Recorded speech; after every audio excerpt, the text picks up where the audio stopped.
Hello, everyone, and welcome to our session today. My name is Flavia Richardson, and every month I'm very fortunate to introduce many guests from experts in our field to founders and investors.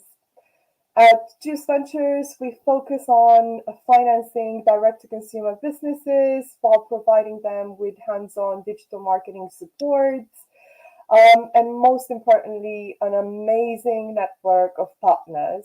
Today, it's really my pleasure to introduce Jermaine Edwards. Jermaine is an amazing expert in his own right. He has built more than four businesses, successful businesses in the UK and the US, and has spent the past 10 years managing very large sales team across GE, Dell, and Gartner, and now is advising many high growth companies in our ecosystem. Most importantly, Jermaine is an author and has been featured in many publications worldwide. The topic today is really around attrition. Many of us in the ecosystem advise companies or work with companies that tend to focus on user acquisition, sometimes putting attrition on the sidelines. So I think it's very important, and I'm glad that Jermaine is joining me today because it's about discussing when should companies start thinking about loyalty, engagement, and really reducing the number of customers they're losing. So Jermaine, welcome to our monthly session, and most importantly, it is a pleasure that you're able to share with us your insight. The floor is yours. Thanks so much, Flavia. It's a real pleasure to be here, and I recognize with all those established founders out there and those aspiring founders or those on growth trajectories are actually looking at their business differently and wanting to better understand how they can actually serve their customers better, more efficiently, more effectively, but ultimately sharing that growth journey with their customers also. So happy to be here and support with some insights. I'm wondering, obviously, as we go through this, let me just offer some context here around this unshakable loyalty, because I think we're in a particular time where actually there is more competition than ever, and actually the distractions to our customers and being able to better see what's on offer based on what's out in the marketplace, both locally and globally now, is prolific. We're seeing literally tens of thousands of advertisements from our phones and otherwise telling us to go and do something else other than what we're serving our customers with at the moment. So how do we ensure that we have unshakable loyalty? So we're going to talk about some really interesting, unconventional ways, three specifically in terms of really cutting attrition or ensuring that we're keeping more of those customers over a period of time. But I think also what we're going to have us think about today is really the mindset behind loyalty and attrition and how we can actually feed that philosophy and the principles behind that to really inform and influence the way we think about our engagement with customers also. So I want to get started and jump into the content because of the time that we have in today. So let me get started with this. So what is specifically is customer loyalty? I think this is an important conversation because actually there's still a lot of debate here. There's still a lot of exploration. It's still in wildly, despite the last 30 years of conversation around customers, it's still an ongoing conversation. But let me just offer this today, that loyalty is not when a customer says yes to buy from you again. I think that's a kind of a wide misnomer because we should not conflate commitment and convenience. The convenience of somebody purchasing or the desire for somebody to purchase with their want or desire to commit to you long term in a proactive and positive partnership. I think those two are two distinctions and very definitive ways in which we can think about this activity, but we should not conflate the two. So how do we actually think about this? Well, for me today, loyalty happens when a customer sees and acknowledges your relationship with them as just or more valuable than the products or services you provide. So as a result, they're willing, without prompting, to consistently buy, share, promote, and partner with you. And I want you just to notice something here, just as you're looking at this, that there are four specific things that are happening within loyalty that are important for us to capture. One, there is perception. So it's when a customer sees it, acknowledges there's a value perception that's happening there. There's an emotional piece in there in terms of the relationship. There are actions. They're willing to do these things, and there are behaviors: consistently buying, sharing, promoting. When you break these things down, they actually become specific areas that we can begin to look at very proactively and measure within the business. And we'll come to some of those specific ideas in just a moment. So it's often, I guess, perhaps not understood, but there are different types of loyalty that we can actually experience. And actually, as consumers ourselves, we will fall into one or perhaps sometimes more of these specific buckets. But we need to have a more comprehensive and focused view of loyalty to see a customer's core driver at work. And there are three areas here. So we have what is known as rational loyalty, and this is based on transactions where a consumer is really attractive to specific points, incentives, cost and convenience sits in this specific area. Then we have kind of behavioral loyalty, and this is a customer that has continued to purchase the same products and has had a consistent experience with a particular brand, and now, regardless of convenience, regardless of preference, or if a sale is on, that person now is behaviorally tied to that specific organization. And then we have emotional loyalty. And this is where consumers are buying on storytelling, on trust, on specific values shared with that business, philanthropy, other incentives that are not specifically based on points or on a deal being had. It's based on identity. Now they have a specific identity with that brand and that specific product service that ties them into an emotional commitment with you long term. And these are really important distinctions. And neither are good or bad, because actually, as far as your product or your service is concerned, as far as your company is concerned, you're going to have organizations, you're going to have customers in different buckets across your life cycle with them. Some will come in and say, actually, this is the best deal for us. They start at that rational loyalty. And then over time, they may have this behavioral loyalty, seeing the consistency of what you do and now connecting with you as a brand in a much more meaningful way. And then moving into community, where they have much more of a connected identity to who you are and to what the product actually means to them personally, based on shared values and commitments. And these are really important distinctions. So as we look at these different areas, we have just a ton of research that kind of supports some of the thinking around where we should be focusing our thoughts around loyalty. And one is perhaps the most underused, undervalued, and under leveraged with organizations that I speak with right across the board, internationally and locally. There's a Gartner study that published this particular review, 7,000 consumers across the UK, United States, and Australia. And it showed that loyalty to brand is almost impossible to achieve long-term, consistently, without one key element.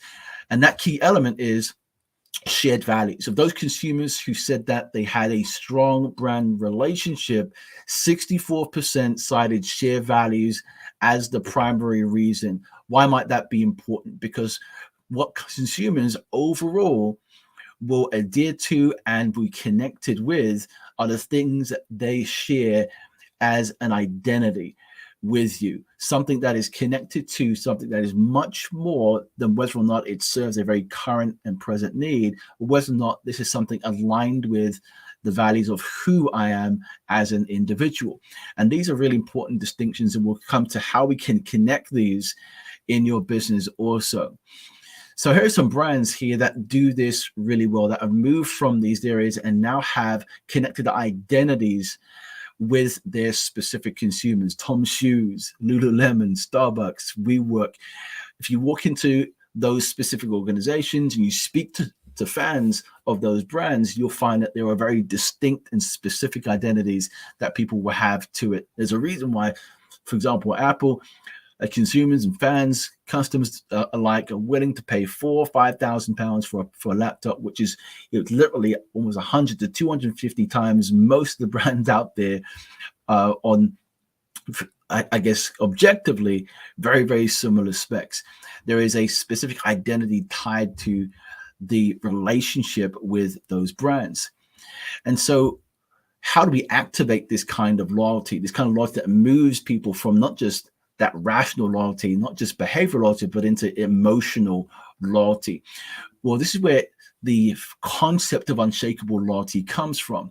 And the big premise is this. What is unshakable loyalty? Well, it's your ability to create positive and impactful customer experiences that connect customer shared values, that establishes future commitments. And that shows up in a variety of different ways. We're going to be exploring 3 specific activators to unshakable loyalty that, when put into a program view, a view of the customer that moves them in a specific journey that's engineered not necessarily for renewal, but for a specific continuity of future commitments, of shared values, we start to see retention, attrition come down. We start to see lifetime values skyrocket and profitabilities go up at the same time. So let's look at our 3 unconventional approaches to customer attrition retention that I believe are going to be really valuable to you. So number 1, let's talk about the endowed progress effect. I'm not sure if you ever heard of this specific thing, but it's really powerful.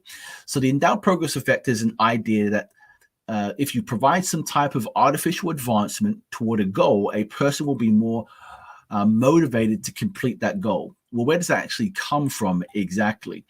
Well, it happened as part of this. Now, there's a recent study by Professors Joseph Nunes and Xavier Drazer, and they analyzed how artificial advancements affects customer effort when it comes to perceived value and loyalty. And they called this the endowed progress effect. Now, these 2 professors began their study with the assumption that customer loyalty programs could persuade customers to stick around for a little bit longer, right? And buy more often. But in all tests, they found if customers were given a comparative head start in reaching their goals, specific payoffs, what took place was that specific consumer, that customer, was more or significantly more likely to continue the relationship and buying more frequently at a higher level with that business. So in this example, they did one particular test with a car wash. And so they hypothesized this, and they took out literally 300 loyalty cards, and they were given to customers at a car wash. And they were all told that they would have the card stamped the next time for a free car wash. Group 1 were given empty cards requiring 10 stamps. Group 2 were given cards with 2 slots already stamped, and only 8 more stamps were required. So in group 1, 19% of the cards were filled to get a free car wash.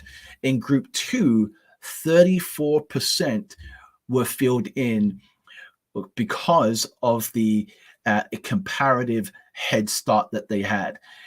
Simply by stamping a specific card, seeing that visually for the customer, they were almost 2 times more likely to come back and buy more at a higher frequency than the previous group. So why is this important? Well, it's all about perceived progress. The customer has already had a benefit and emotional payoff and reward before even taking any specific action. So apart from agreeing to take the card, this is something that you could apply in so many different aspects of the business. That way, just to think about this for a moment. Where could you provide artificial advancement for your client where they can see a specific benefit in a very clear journey to a specific result without engaging with you commercially yet? And that could be something as simple as showing a roadmap and giving them a view that actually already within their services, they've actually acquired these specific things. This could be a new upgrade. It could be a new opportunity to scale something in their business that's available to them. And all they need to do is take this step in order to acquire that thing, but it's already available to them. And there's so many different examples, literally hundreds across B2B, B2C that you can take to apply this. But hey, it will be specific and it will be different for you directly. But this particular proposition, this opportunity for the endowed progress effect can be very, very powerful. So here's some actions to really think about. So setting a goal for your customers to achieve, deciding what the action will be, and then pitching the artificial advancement, but giving a clear reason why. So in the car wash example, it was, hey, you can get more or a better car wash since you now have this specific advancement. We've actually given you some stamps in advance. We've added this much level of value that you would pay for this car wash. And now all you need to do is to take a specific step. So that is a really powerful one. So again, I'm going to encourage you to also kind of put your questions in the chat as we go along, because I want to make sure that we bring some of these examples and we can apply it to your business directly. So that's the endowed progress effect. Let's talk about number 2 for really reducing attrition is killing curiosity. So killing curiosity is about this. It's about becoming the center place for conversations about trends, problems, and solutions within your customer's business. Now, here's what's interesting, right? If you think about organizations like YouTube, Amazon, Google, these types of organizations have become what I call curiosity killing companies. They put up such value and trust with their customers that even when there are legitimate alternatives out there, their customers go to them first if they don't currently provide that service. Now, you can become this to your customers, but the first hurdle is getting out of a fear mindset. And we'll come to that in just a second. But here's where we can begin. Let me offer an example here of what this might look like. So today, Salesforce runs Dreamforce and happens every single year. What most people don't know, though, is that Salesforce are spending over $1 billion to put other people in front of their customers, which they may seem a bit odd, but actually what they've recognized is that they've become something more to their customers. They have to become the conduit for where insight and information lives. So to be the one to educate and illuminate trends, new ideas to their customers, and they're not afraid to put things out there that actually aren't necessarily part of their ecosystem directly. Actually, it's something that other people bring to the table. So how can we take this specific invention and say, well, how do we kill curiosity? Meaning, how do we take the desire for our customers to know what's out there, to see what they may be missing, that kind of fear of missing out, and apply that in a way in which we then become a center for conversation that they can have to explore those ideas, even if we don't provide that specific service. Because what can actually be something that really gets in the way of really improving retention attrition is lack of insight, of lack of clarity on what's actually out there. Now, when the competition goes to pitch your client and tells them what's available to them, they then start to doubt the level of value and currency and relevancy of your services. But if you become that kind of curiosity killing company, providing the platform for conversation around those things, you can then mitigate the risks around that. But there are some things to consider I think are important. And that is this fear versus growth mindset. So you have some companies who are on this reactive fear mindset, which says, hey, we don't want to promote the competition. We only want to tell our customers about the risks. We only want to bring our propositions first. We only want to just think about what we can add to our own roadmap, what we can't bring to our roadmap. But instead, those growth organizations, those organizations that have phenomenal loyalty, think in a different way. They're thinking, well, let's ensure our clients are the most informed in their market. Let's show we're partners that are looking out for their future, their interests. Let's co-create with our customers. Let's evaluate the desire and benefits for the customers before allocating any specific spend. And this is the kind of organization you could become in very simple ways, simply by choosing to become the conduit for insight and information about what's happening in your client's market. So how can you do this? Some really simple things. Understand the trends, what's taking place, track the risks, understanding what those things are. So if we're talking about kind of current trends in the industry, this could be, a trend could be voice analytics. And you could have a company that's doing amazing work in that. The market proposition might be, okay, replacing your current phone systems to reduce costs, whatever those might be. You look at some of the trends, what's happening, what are the propositions out there? You're looking at the opportunities. If any of this can bring your business and your customer specific value, whether commercial value or social benefits. Then you're looking at the risks. What risks, if any, could this bring to your business and to your customer? list the kind of the cost to operational risks, and then take some actions. Think about how you can do that collaboratively and create the space for conversation with your client also. Number 3, be remarkable. This may sound like it's just, hey, a matter of fact, but actually how often are we thinking about how remarkable we are to our clients? And so let me offer this. Seth Godin describes being remarkable as something worth talking about, worth noticing, something that is exceptional. And every organization knows that they are striving to do a great job for their clients. But how often do we actually ask ourselves the question, are we being remarkable? And so how do we think about this? Well, it's not about getting people to stay. It's not a question about, hey, how can we get our clients to stay? It's about creating an environment where our customers never want to leave. And I had that particular experience at Disney. I'm a dad of 6. And so I remember us being at a specific Disney resort and the experience being such that we focused so much on the children, it became easier for us to enjoy what we were doing. And the whole experience became something that we genuinely didn't want to leave, but I had to simply by want of our time being up. But how can you begin to create that for your own clients?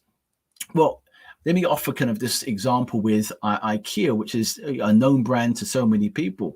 Well, they've begun to master this. And over the last, I'm going to say 10 years, most people wouldn't necessarily know this, but actually for every IKEA location, they didn't always have, specific restaurant facilities, and the actual layouts of the IKEA used to be different in terms of how they put things together in terms of products and lines of products and services. But they began to really think about this in terms of how could this experience specifically drive something that is remarkable and leads to not only kind of greater kind of attrition or retention of customers, so they're coming back more often. But how do we do this so actually we're actually creating more fans, more members?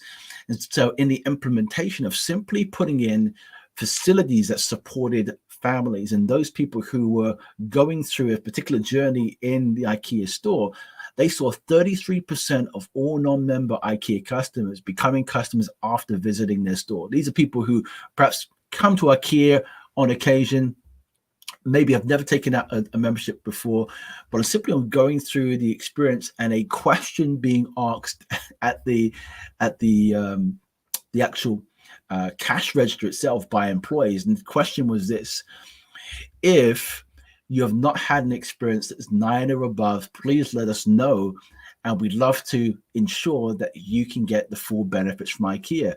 Can we give you this card to ensure that you can get those benefits? And all of a sudden, I thought for every interaction going through that, they had 33% of people. These are phenomenal numbers. There are very few companies in the world, a small percentage that are getting these kinds of numbers. But once you choose to be remarkable and you set up an experience, the request or the ask from a client to do something new, to do something specific, to do something that is in line with what their objectives are, becomes so much easier once you know how to set that up. But I want to talk to you about something that's even more nuanced within that, and that is something called story 1 and story 2. Now, story 1 and story 2 is really simple. The story 1 is the story in their head of the experience with your service or product. Story number 2 is the story in the head of your relationship with them as it relates to the value and impact and relevance of your services. I had this experience when I was in Senegal, a place called Gorée Island. That story 1, that product, was a guy named Steven. And I remember kind of turning up to this particular island, and there were so many people out there, like people just hustling, selling their products and services. But I came into his store and he began to ask me some questions specifically around, hey, my family, where I came from, why I came to the island. And as I was speaking with him, he began to actually paint out this particular tapestry and started to design this picture that included my entire family and a backdrop of a beautiful sunset within this African savanna on a river. And he was building this out of that first story of understanding who I was and what experience I was actually looking for while I was there on the island. Now, instantly, that relationship changed between myself and that individual. One, because he connected the shared values of what I was connecting with him and the answers I was giving him, but equally, he was turning that specific information into something that was realized as a product for me directly. It became more valuable, more impactful, and even more relevant. And I still speak about him today, and actually have referred so many people to go and see him, and they've bought from him since. And this is literally years and years and years later. I still remember that experience. So how can we begin to think about that remarkability? Well, a couple of things. Don't ask, what do we do? Don't ask, what do we do to go and retain this client? Think about what influences the result. What gets you to that specific place of retention? If you're focused on the activity, you almost always miss the opportunities to figure out exactly what makes meaning happen between you and your customer, what makes meaning happen between you. And so the big thing here is this, particularly if you're thinking about the measures that you put in place on trying to capture feedback with the client. What influences the journey to the result? What is the leading indicator here? What are the things that we need to track up front that moves us to that particular outcome? Take a step back and say, not just what do we do, but what influences the result? And you'll find yourself in a much stronger position. Lastly, let's just recap a couple of things here. Know what kind of loyalty you're activating. Rational loyalty, behavioral loyalty, and emotional loyalty all come with varying different things. If you're just primarily providing incentives and discounts, you're going to get somebody who's moving into that rational loyalty place. They may move to behavioral loyalty later on, as long as they have a consistency, but you need to be really clear with what kind of loyalty you're activating. Choose to activate unshakable loyalty by using those 3 unconventional areas. Now, these are just 3 of 7 that you could use, but you can start thinking about sharing customer progress, being the center of conversation, and being remarkable. So those are things that I'd share with you up front. Have a think about those.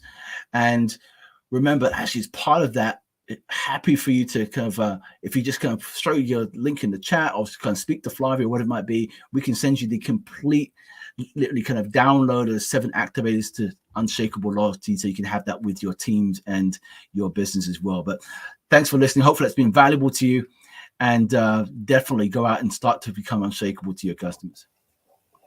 Oh my, that was amazing, Jermaine. I absolutely loved the story about Gorey Island. I think it's such an amazing way of portraying what can go right when you're thinking about building that very personalized story. We have quite a few questions from our companies, and I think that they're just going to build on the amazing insight and such a unique way of presenting what companies should be doing. I'll start with the first one. We deal with a lot of companies, new emerging brands in our market. They could be producing anything from skincare to maybe food products, to pet products, and many of them really focus on acquiring more and more users. That is their core focus. That is what many investors really look forward to. And that is what the sort of measuring thing for the industry. What can they do even at the very earliest stages when they're planning, maybe even before the launch of their first product, to just ensure that they have this attrition, the retention, the value creation at the core? What are the sort of maybe 3 steps that any founder, even when they don't have all the resources, they can put in place? Yeah, so I think it begins with asking the question, what do we actually want most from the relationship with our clients?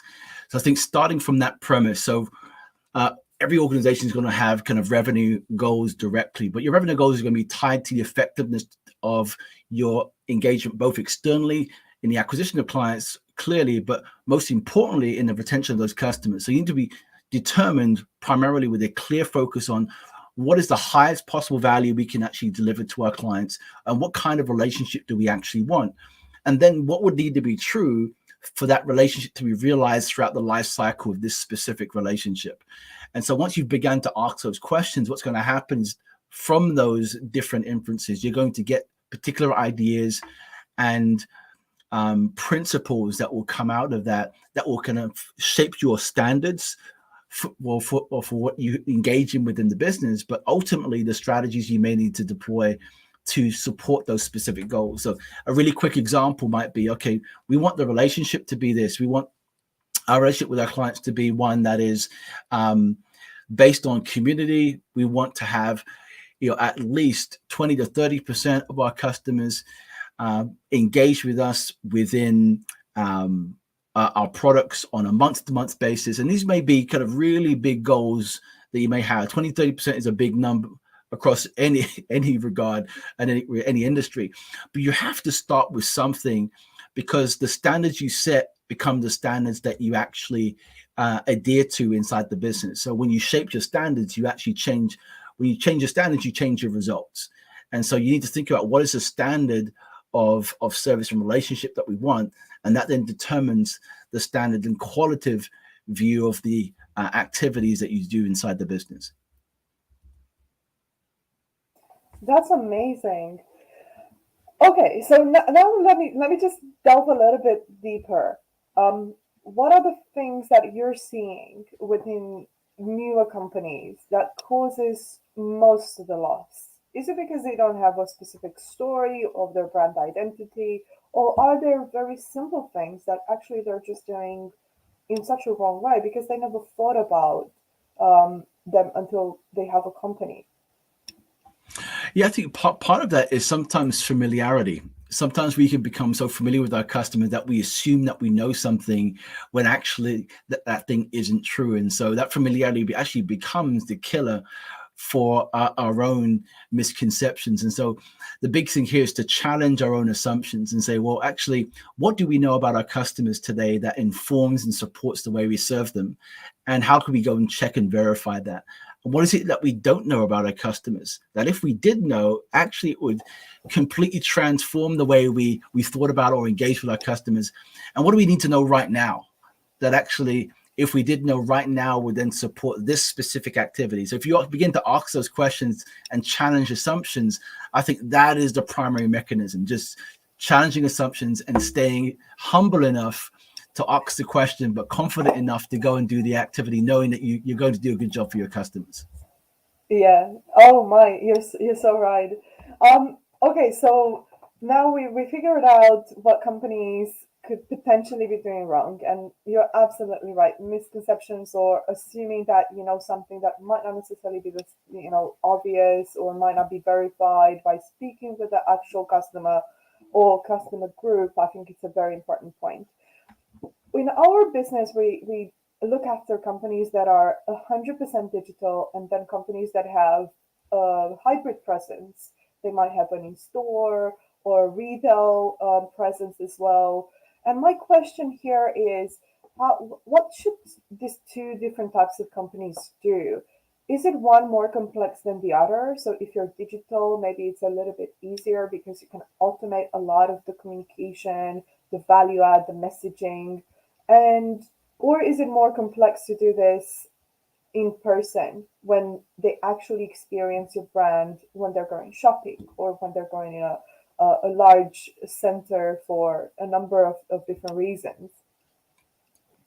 Yeah, so I think there's a big argument around proximity and what proximity actually means. So I'll take some research from a company called Simpler, which is an organization that does a lot of research specifically on the B2C market. And what they have demonstrated is that when you do have, they call it a proximity mix, which essentially is having areas where you are in physical proximity with the customer and have digital multiplicity across multi-channel, you actually see retention go up in terms of the retention of clients go up, and you see profitability go up because now you have greater familiarity. And when you have those two proximities working together, you can see those tangibly go up over time. And there's some interesting research around that. Now, that being said, because we're now in a particular age where that kind of digital landscape is much more familiar with most demographics across most, even kind of cultures, because I've been across 33 different countries. really kind of looking and seeing how people engage with customers, and we're seeing these same trends right across the board digitally. I'd say that the first conversation to take place is not necessarily whether or not I'm doing digital, whether or not something can or can't be automated. It's understanding where are the places in our business that we can have an exceptional moment with a client, and how do we create the space for that to happen in the most effective manner. So in one phrase, it might be, where can we humanize the exceptional and automate the predictable?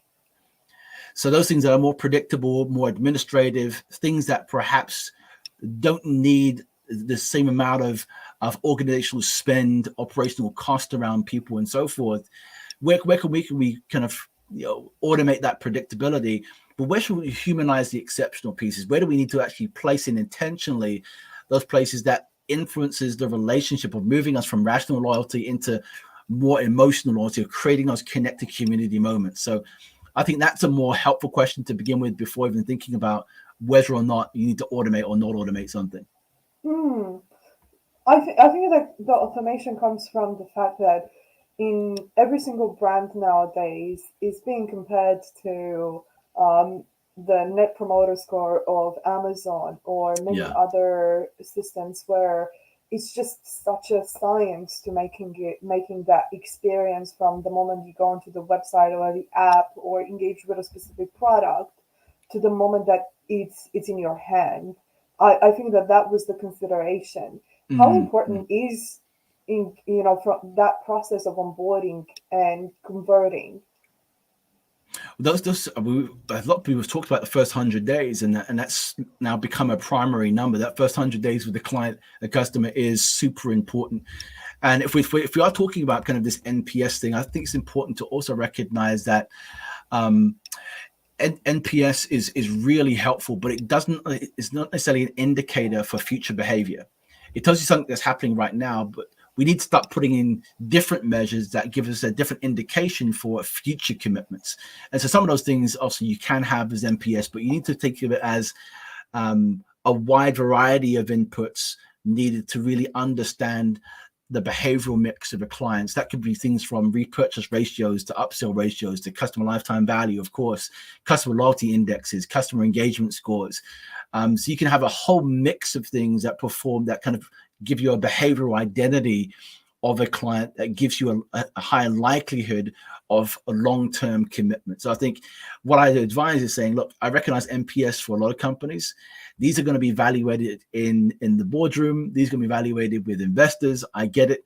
But for you, practically speaking, if you want to evidence loyalty, you need to think about it in a much broader view and getting a behavioral mix of inputs that help you to give you greater confidence of knowing where to place your energy, time, and investment. I got it.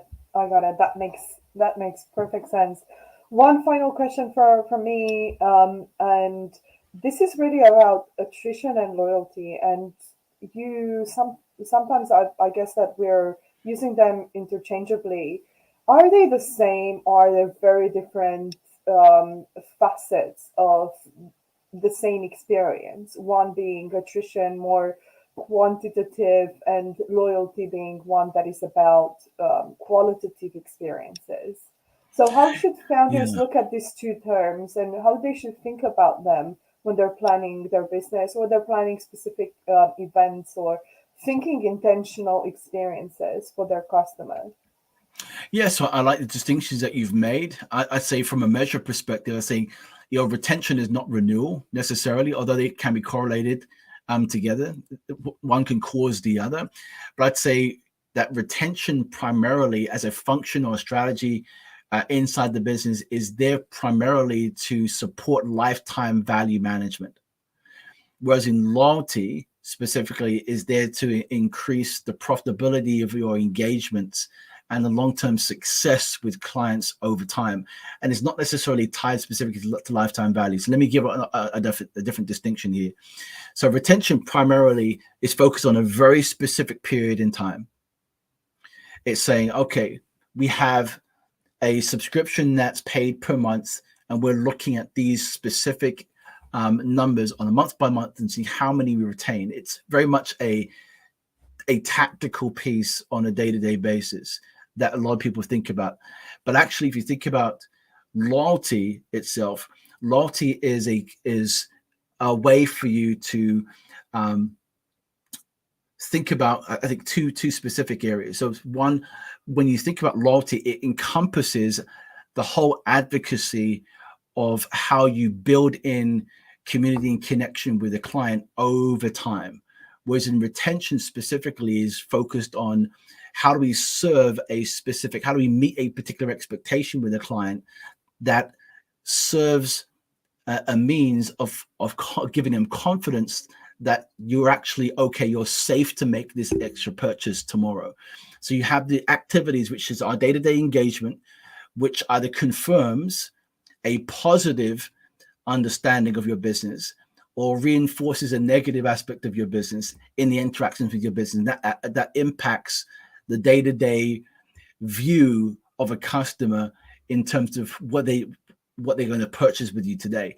Loyalty is much more expansive, and it focuses on the overall success of customers and your success of the customers long-term as a business.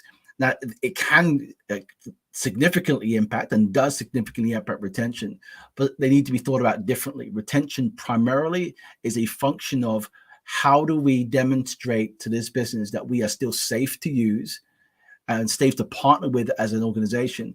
Loyalty says, this is why you should keep and establish a future commitment with us long-term. Community and connection, retention primarily is around the focus on building confidence and safety with the customer. Amazing. Well, Jermaine, I think we've reached all the questions that we've had from our companies. I'm very grateful, and I feel that I've learned so much in this session. I think that we should discuss a lot more about attrition, loyalty, kind of intentional experiences that we really want to offer our founders. I don't think that this is a topic that is touched as much as, let's say, user acquisition or growth rates.